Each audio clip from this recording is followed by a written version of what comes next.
in the 60s and 70s, hockey was the main game because of the advantage of trying to get to the Olympics. And so all of us youngsters aspired for that.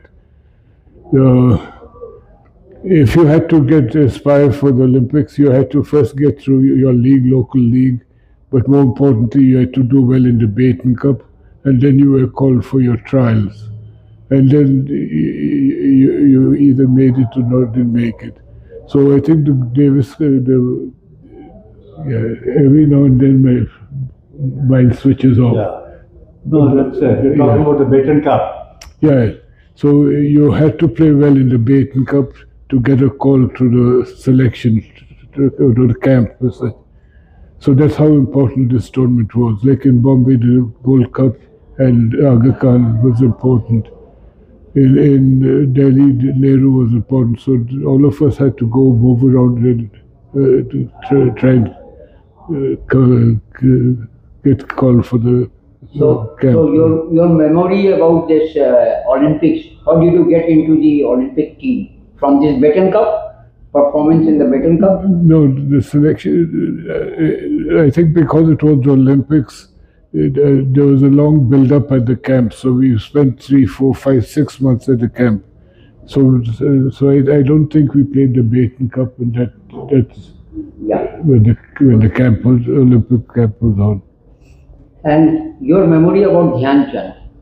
Oh, I've never seen him play. So except at one of our camps, he was there as a advisory coach, although he didn't get involved. But from what I hear from even Gurbaksh, you have not seen much about Dhyan Chand, have you? Not at all, but I've seen him do tricks like bully and hitting the ball and all that. Yeah, I saw that also. He had a very strong wrist, and from the top of he could bang it straight into the. So that's all I saw him try. But it was when he had retired and given up. But the Indian team was just exceptional. Each individual was outstanding. So when you talk about you talk about Dhyan Chand, you need to talk about K.D. Singh Babu. You need to talk about Balbir Singh.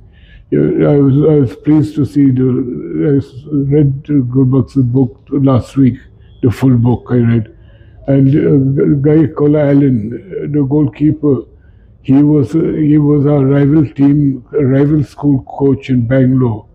He playing for India, a teacher in the schools, Bishop Cotton's, and he used to come across to our school, St. Joseph's, and teach us the skills of hockey. So that's how hockey was big and helpful for all. What made you interest in hockey? How did you come into hockey? There were so many games. No, our school in Bangalore was very pro hockey. They still are. Although we got 4 or 5 cricketers coming out of St. Joseph's, mainly it was hockey. We had in this period of 30 years, we've had about 12 hockey players from our school in this team. And your memory about the Olympics, 1972 Munich Olympics? It's exciting. First of all, it's an honor to be selected. And then you join the team. The team is well trained for 6 months, 8 months. And so everybody is sharp, everybody is there to try and win the medal for the country. The other thing you have to be careful of is be distracted by the surroundings of the Olympics. It's a great festival that goes on, but you have to focus straight for you to get that medal. And so most of your effort is spent on protecting yourself and your team from losing sight of what they are there for. India-Pakistan came in Munich. We played better and we lost. India-Pakistan in Munich. Mukbin. Now the Pakistanis played this long ball. Mukbin missed collecting it, and it was a goal after it. So I remember Mukbin played with a lot of heart, but that's not good enough. In Jabalpur, he was told we played against East Germany on an internal tour, and there was the tactics was there, the strapping 16, 17-year-old boy, Oh my God. 6'3", so who banged all our defense down. And so the second, and we lost that match. The second test we played, this young McQuaid was told, look after this youngster. So the first ball that's played out, McQuaid runs through and hits him on the head. And so we said, what are you doing? He says, you all told me to look after him. And Yeah. so the funny like you've written in the book, I love Bengal. Yeah. You can't help but do it because you played hockey, football, cricket, rugby, you name And it. also we put our whole life into it. Yeah. We spent our whole life into Great. in the And hockey or in Bengal. And you were at all levels, so school level, social club level, professional club level, then the state association. Yeah. So it was a terrific state to be in Yeah. for the opportunity you got. Some days I used to play 3 matches a day. Go to medical school at 7 in the morning, train in the school, and because I used to miss quite a lot of the Mohan practices because we had classes. So at 3 o'clock I'd get on my scooter, rush to play for Mohan, and then rush back to St. Xavier's Hostel, have a shower, and go and play Merchants Cup football, hockey. Yeah, I used to play 3 games a day. Yeah. I, as a centre half, could roam wherever I wanted to because I knew he was covering me at the back, selflessly covering me, and so that's what made our team. Leander was a better. You encourage your child to go into a sport that he's built for or has got a natural ability. It's not the natural ability that makes you a great player. It is the amount of practice you put in there. The East Germans came out with a theory, the rule of 10 years, 10,000 hours, 10,000 repeated perfect repetition. So it means the more you practice, the more you focus on the technique of that stroke, you become a better player. So Leander started soccer at 5, and at 9 he had convulsions, and so we had to take him out to contact sport. But we played. We were just talking yesterday. We played a quadrangular tournament in the Summer Tea tournament, and we are short of one player. So Leander had come with me to the gardens, and so the captain said, "Why don't we take Leander to play?" So he came in. There were 5 minutes to go, 0-0, when the left outer centered the ball, and Leander did a scissors kick. As a 9-year-old boy doing a scissor kick. And we won that. After there's a passion that you need. Leander would go to sleep every day with the football muddy. You couldn't wash the football. He had to leave it on his window, on his pillow. And if you remove the boots, he would shout and scream, which is not a novel character. But he used to practice against the dining room wall. So we had patches of football marked on the dining room, and his mother used to scream at him for it. And I used to laugh. I said, he's showing his natural talent, and so we need to encourage him. So we moved him into tennis at around 7 or 8 years old because of doctor's advice. And then he used to go to school, Lamartine school. Then he used to come back at 3, practice till 5, do his homework, then go back on CCFC or DI or wherever, and then play whatever sport he wanted. And so you till 12, you do your sports selection at 12, because the kid you have to see how much he's put in so much practice, but what is he good at? What is he passionate about? And so at 12 we decided that tennis is his game.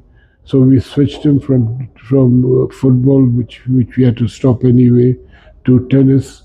and you need to have one more team sport so that the player has a lot of friends. Tennis is a lonely sport, so we put him into of all sport into rugby. Not that we put him, he asked for it, and he used to go out for practice. He never played matches, but rugby is a base game for most running sports. So he worked at it. So by the age of 16, he was a strong, hard, very well aware of tactics, things like that. So they must play 2 or 3 sports, team sports, individual sports, before we as parents or coach decide that that's the sport for him. You see, the advantage and disadvantage of tennis is you play Monday to Saturday, Sunday, and Monday you're playing again. So the Olympics got over on Sunday, but on Monday you were back in New York playing a tournament there. So there's no time to celebrate your win, whether it's an Olympic or not. Obviously you exchange kisses, you cut a cake, and you do things like that. But that's it. Monday, he played Agassi again on Monday in New York. Yeah. The greatest thing is father and son both having an Olympic medal. Yeah, Guru. Yeah. You're relieved because that poor kid is putting in so much effort. Yeah. Any kid is wanting to reach the top. Yeah, true. Yeah. It's hard work. But I'd like to end on a note by showing gratitude and respect for my father, Dr. Vespes. He's been my hero, he's been my best friend, he's been my North Star, and he's also Baba.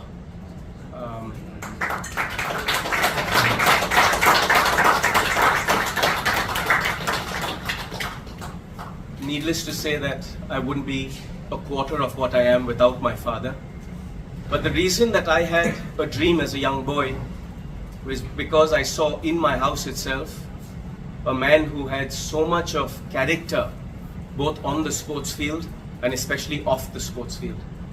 Dad, everyone here is here to celebrate you. They're here to celebrate you because of what difference you've made to their lives. Whether it is friends, whether it is people in the sporting community, whether it is journalists, whether it's photographers who've been there through 4 or 5 decades through your career, whether it is through all the youngsters that are here, doctors that are here. What you've meant to all of us, this is our way of showing our thanks to you, our way of celebrating you. And I guarantee you that the Dr. Vespes Cup, be it in any sport, will continue for years and years to come in your honor, your memory, and to celebrate the man that you are. Thank you for being so special. Thank you for being here.